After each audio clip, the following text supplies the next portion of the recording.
Film ini dibuka dengan memperlihatkan seekor induk anjing yang sedang menghampiri anak-anaknya. Tidak lama setelah itu, datanglah regu penyelamat hewan-hewan terlantar yang berniat untuk mengevakuasi para anjing. Lebih tepatnya, si induk beserta anak-anaknya pun langsung dibawa pada saat itu juga. Hanya saja, tanpa disadari, ada satu ekor anak anjing yang tidak terbawa oleh para petugas.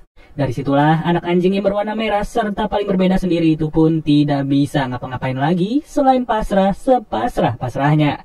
Lalu, scene langsung berganti lagi kepada seorang anak perempuan yang bernama Emily. Emily yang sehari-harinya mengisi kegiatan dengan bersekolah pun tidak bisa menikmati masa kecilnya seperti anak-anak lain pada umumnya.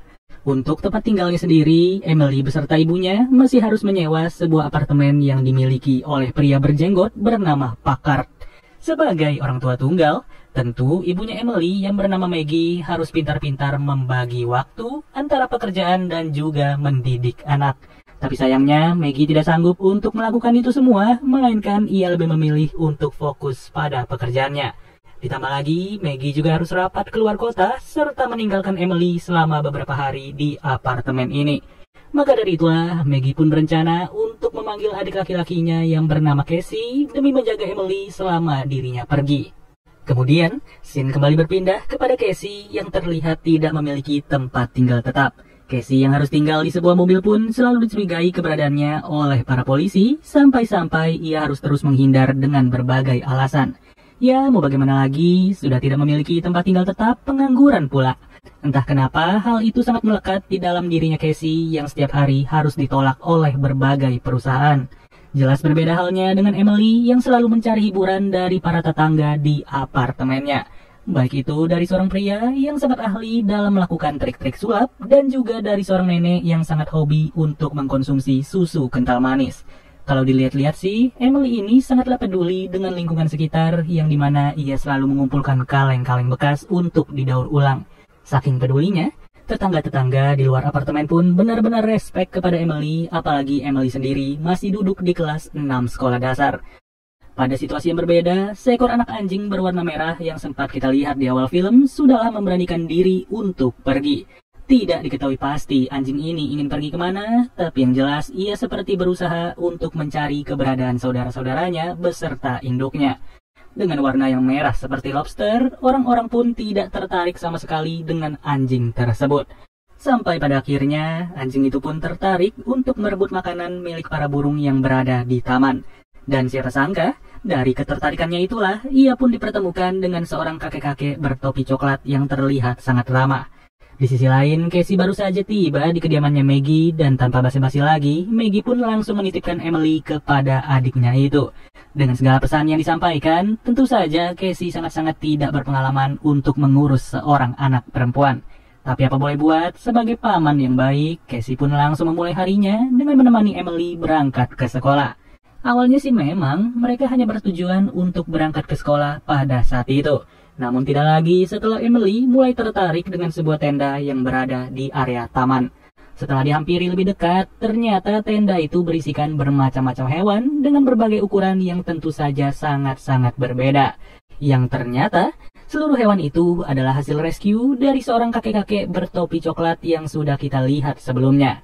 Dari sinilah kakek yang bernama Britwell itu pun tertarik untuk memperlihatkan sesuatu kepada Emily.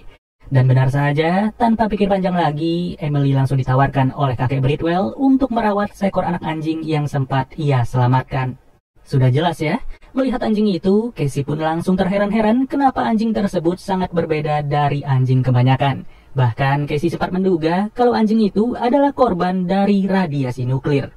Dengan berbagai alasan yang ada, ujung-ujungnya anjing tersebut langsung dikembalikan lagi kepada kakek Britwell. Sesampainya di sekolah, Emily yang selalu membawa seplastik kaleng pun sudah mempersiapkan mentalnya sebelum diejek-ejek oleh murid lain. Tapi tidak dengan seorang murid laki-laki bernama Owen. Si Owen ini benar-benar sangat peduli dengan keberadaannya Emily, walaupun Emily sendiri selalu menjadi bahan ejekan di sekolah tersebut. Singkat waktu, Emily sudah tiba di rumahnya yang dimana kali ini ia benar-benar merasa kesepian. Tidak ada teman mengobrol, tidak ada teman bercanda, dan juga tidak ada teman bermain, membuat Emily merasa bosan untuk melewati hari demi hari. Dari situlah, ia pun iseng untuk mencari informasi mengenai sebuah tenda yang dimiliki oleh kakek Britwell. Tapi anehnya, tidak ada informasi yang tersedia di pencarian Google, dan hal tersebut langsung membuat Emily berpikir keras. Yang tanpa disangka-sangka, di momen itulah Emily mulai mendengar suara gerasak-gerusuk dari dalam tas miliknya. Dan setelah dibuka, tas itu ternyata berisikan si anak anjing berwarna merah yang sempat ia lihat di dalam tenda.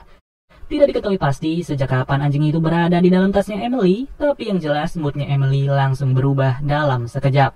Di hari pertama ini, Emily merasa kalau anjing itu harus memiliki sebuah nama yang cukup cocok dengan ukuran tubuhnya. Berbagai nama sengaja disebutkan Emily pada saat itu, dan ujung-ujungnya Emily memilih nama Clifford. Ya, seolah-olah nggak ada rasa letih sama sekali. Clifford benar-benar terlihat aktif, sampai-sampai ia juga mengganggu aktivitasnya Casey. Setelah menyadari kalau anjing itu sudah berada di dalam rumah ini, Casey pun mulai panik sendiri dan juga cerewet dalam seketika. Lebih tepatnya, Casey berkata kalau Maggie tidak pernah suka dengan keberadaan seekor hewan di dalam rumah. Tapi apa boleh buat, Emily pun berhasil merayu pamannya itu, dan pada akhirnya Emily diizinkan untuk memelihara Clifford selama 1 hari. Di saat ingin tidur, Emily merasa kalau ia mulai sayang dengan Clifford walaupun mereka baru bertemu beberapa jam lalu. Namun hari ini adalah hari terakhir bagi mereka berdua, dan Clifford tidak akan pernah lagi untuk melewati malam bersama Emily. Ketika pagi tiba, Emily pun langsung terkejut setelah ia menyadari kalau Clifford sudahlah menjadi besar. Besarnya bukan lagi sebesar anjing pada umumnya, melainkan Clifford sudah jauh lebih besar daripada sebuah mobil. Meskipun begitu, Clifford tetap saja bertingkah selayaknya anak anjing sampai-sampai seisi kamar pun langsung berantakan dalam seketika.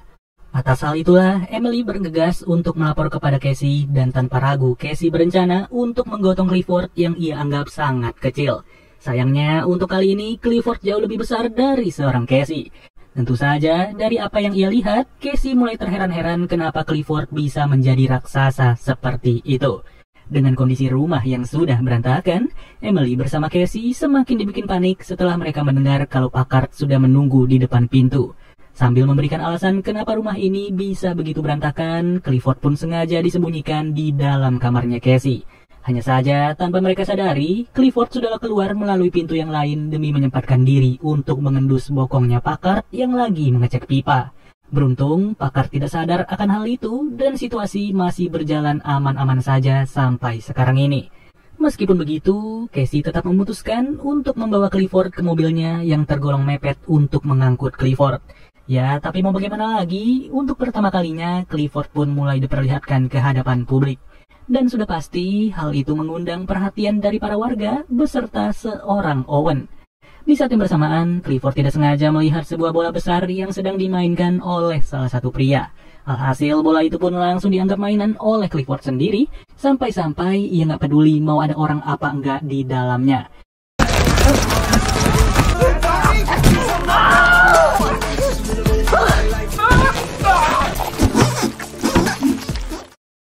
Tidak cukup sampai di situ, Clifford juga berniat untuk buang air kecil seperti anjing pada umumnya. Tapi yang membedakan, guyuran air kencing Clifford jauh lebih deras dan juga jauh lebih kencang. Dari situlah, Casey pun secara refleks langsung berharap semoga aja Clifford tidak akan pernah buang air besar di hadapannya.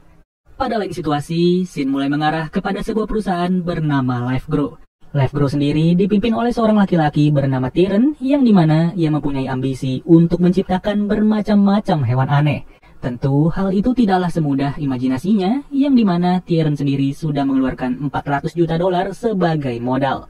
Dan dari situ Tyrion pun diberi kabar bahwa terdapat seekor anjing raksasa berwarna merah yang terlihat berkeliaran di sekitar masyarakat. Setelah dicari tahu lebih dalam, Tyrion mendapatkan informasi bahwa anjing itu dimiliki oleh seorang anak perempuan yang bernama Emily. Di lain situasi, setiap orang yang berada di dokter hewan mulai tercengang setelah mereka sadar kalau terdapat anjing yang sebegitu besar. Bahkan dokternya sendiri sampai nggak habis pikir bagaimana caranya untuk memeriksa hewan sebesar ini. Ditimbang, timbangannya langsung rusak, diperiksa detak jantungnya, degupnya luar biasa kencang. Alhasil, dokter itu pun nggak sanggup lagi dan tanpa ragu ia langsung menyimpulkan kalau Clifford sangat-sangat sehat. Singkat waktu, Tyrion sudah tiba di apartemennya Emily yang dimana ia sengaja untuk meminta bantuan kepada Packard. Jelas dengan diiming-imingi sejumlah uang, Packard pun mulai bertindak sesuai dengan apa yang diperintahkan oleh Tyrion. Dan memang benar, setiba di apartemen, Casey beserta Emily langsung menyadari bahwa kamar mereka sudah disegel oleh Packard. Namun sayang, Packard sudahlah membela orang yang salah dan bahkan ia tidak tahu betapa luar biasanya kehadiran Clifford. Yang lebih jelasnya, Clifford mampu untuk menyelamatkan seorang pria yang hampir terjatuh ketika sedang memperbaiki sebuah antena. Jadinya, Clifford pun langsung dipuji-puji oleh masyarakat setempat, apalagi setelah mereka semua tahu kalau Clifford adalah hewan peliharaan dari Emily yang selama ini sangat dikenal ramah oleh para warga. Tapi apa boleh buat, kehadiran Tieran langsung membuat momen itu kacau dalam sekejap, yang lebih tepatnya ia mengaku kalau Clifford adalah hasil eksperimennya. Sadar kalau ada yang tidak beres, Emily pun langsung menyuruh Clifford untuk berlari sekencang mungkin. Salutnya, pelarian Clifford juga dibantu oleh warga setempat, meski sebenarnya mereka semua harus dihadapkan dengan anak buah dari Tieran. Dari situlah Emily langsung bergegas untuk mengangkut Clifford menggunakan mobilnya Casey. Tidak diketahui pasti sejak kapan Emily bisa menyetir, tapi yang jelas Emily pun sengaja diarahkan ke rumahnya Owen. Ya, tidak salah lagi, rumahnya Owen benar-benar sebesar itu, dan kebetulan Owen sendiri juga memelihara seekor anjing. Hanya saja ukurannya jauh lebih kecil daripada Clifford, sampai-sampai Clifford sendiri tidak sengaja menelannya. Lalu, Owen berniat untuk mengajak Emily, Casey, dan juga Clifford untuk menikmati hidangan makan malam bersama. Sambil menunggu kedatangan ayahnya Owen, ternyata Tieran sudah memperbesar masalah ini sampai membawa pihak kepolisian. Yang tidak lain tidak bukan, Tieran berkata kalau keberadaan anjing itu sangatlah berbahaya, dan mau gak mau para polisi juga harus bertindak dengan cepat. Di saat yang bersamaan, ayahnya Owen yang bernama Tuan Yu sudahlah tiba di rumah tersebut. Pada titik itulah, Tuan Yu langsung menawarkan bantuan yang dimana ia berencana untuk membawa Clifford ke Hong Kong pada malam ini. Lebih tepatnya, Clifford akan dirawat di sebuah hutan seluas 500 hektar yang dimiliki oleh Tuan Yu alias ayahnya Owen. Meski sebenarnya fakta ini sangatlah berat bagi seorang Emily. Tidak hanya Emily, Clifford sendiri juga merasakan rasa sedih yang luar biasa, yang dimana pada momen ini ia harus berpisah dengan kerabat dekatnya beserta Casey. Keesokan harinya, Maggie tidak sengaja melihat sebuah berita di TV dan terlihat jelas kalau nama Emily sudahlah dibawa-bawa. Dan ternyata berita itu juga mengabarkan kalau Clifford sudahlah berhasil diambil paksa oleh perusahaan LifeGrow. Tentu dong, dari kabar ini, Emily tidak ingin tinggal diam, yang bahkan para tetangga juga ikut serta untuk membantu. Di saat itu juga, sebagian warga sengaja mengganggu aktivitas wawancara dari Tieran sendiri. Sedangkan yang lainnya langsung menerobos masuk ke dalam gedung sampai-sampai alarm darurat mulai berbunyi pada saat itu. Ketika tiba di tempat pembiusan, para warga tidak lagi ragu untuk mengusir seluruh ilmuwan yang beruntungnya Clifford belum sempat dibius. Secara cepat, Emily langsung mengajak Clifford untuk kembali bertemu dengan kakek Bridwell yang berada di taman. Pada saat yang bersamaan, Casey sengaja untuk memberikan sebuah klarifikasi sambil disorot oleh berbagai kamera milik wartawan.